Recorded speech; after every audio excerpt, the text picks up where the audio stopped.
আজকে তার ওয়াইফকে জিজ্ঞাসাবাদ করা হয়েছে। তার ওয়াইফ যেটা বললেন যে তার স্বামী যে এ ধরনের ন্যাক্কারজনক অপরাধগুলি ঘটনা ঘটিয়েছে, এই যে টর্চার সেলে নিয়ে যেভাবে তাকে আমরা ছবি দেখিয়েছি, পিটানোর দৃশ্যটা, এটা আসলে একজন অনাথ, অসহায়, বাক প্রতিবন্ধী, মানসিক ভারসাম্যহীন মানুষগুলিকে এভাবে পিটানো মোটেও ঠিক হয় না। তার বিচার এই জন্য তার বিচার করতে হবে, এই কথাটা উনি বলেছেন। আর ওনাকে বলা হলো যে আপনার স্বামীর অ্যাকাউন্টে তো এখনও 1,85,00,000 টাকা আছে এবং এই টাকাগুলি কোথা থেকে পেতেন? তখন উনি বলল যে আমাকে তার অ্যাকাউন্ট কোথায় আছে বা অ্যাকাউন্টের সাথে আমার ফাউন্ডেশন আছে, কোনোটার সাথে আমাকে সম্পৃক্ত করে নাই। আমি সরকারি চাকরি করি, সে কোনোটাই আমাকে সম্পৃক্ত করে নাই। অর্থাৎ এবং সে এটাও তাকে আমি বললাম যে এই যে কোনো এতগুলি রোগী ধরলেন, রোগী বললাম যে তারা বাক প্রতিবন্ধী, তারা বৃদ্ধ, তারা প্যারালাইজড, এই মানুষগুলি এখানে যে থাকে তাদের তো প্রায়শই ডাক্তারের প্রয়োজন হয়। সে যে কোথাও কোনোদিন ডাক্তারের কাছে দিত না, সে সম্পর্কে তো আপনি তো একজন নার্স, আপনি তো তাকে আমাকে বলতে পারতেন। সে বলছে আমি তাকে বললেও তো সে আমার তো শুনতো না।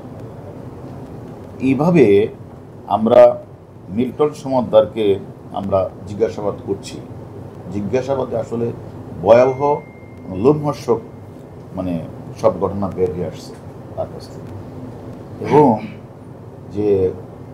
যে ছেলেটা ওই অজিতপুর থেকে বাবাকে পিটিয়ে ঢাকায় এসে ওষুধের দোকান থেকে চুরি করে তারপরে সেখানে এসে হঠাৎ করে তিনি সেখানে একটা বৃদ্ধাশ্রম, অর্থাৎ অসহায়, গরিব, শিশু, বৃদ্ধ, প্যারালাইজ, বাক প্রতিবন্ধীহীন, তারপরে এলো মানসিক ভারসাম্য মানুষগুলিকে সে বিভিন্ন জায়গা থেকে কালেকশন করে সেটা দেখিয়ে তিনি তার যে ফেসবুকে ফলোয়ারদের মাধ্যমে সে টাকা ইনকাম করতেন, বাট টাকাগুলি সে খরচ করতেন না।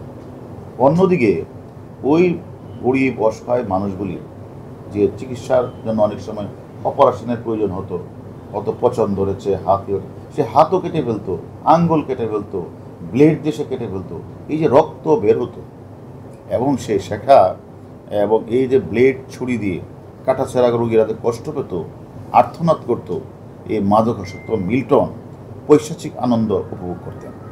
এবং সে একরকম সাইকোপ্যাথিক মানুষ, একটা মানুষ, সে কিভাবে মানবতার ফিরে হলে আমাদের বোধগম্য নয়।